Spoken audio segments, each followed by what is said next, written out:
Welcome back. In this tutorial, you will learn enable or disable circle to search feature on your Samsung phone.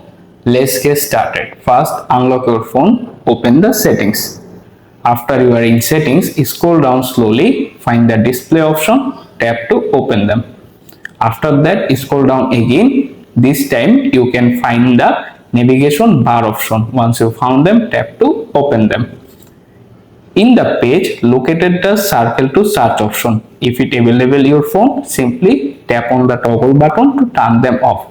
After it turn on, to use them, simply long press the navigation bar button at the very bottom and wait a few seconds.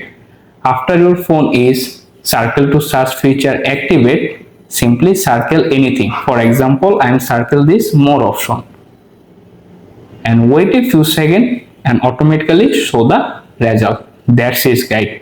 If you are also decide to turn off the circle to search feature on your Samsung Galaxy phone, don't worry. You can back to the navigation bar page again and turn off the circle to search feature option. You can try to activate it, but this time no longer be needed there.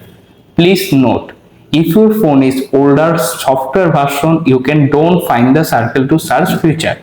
Make sure to your phone is running to the latest version. Thanks for watching.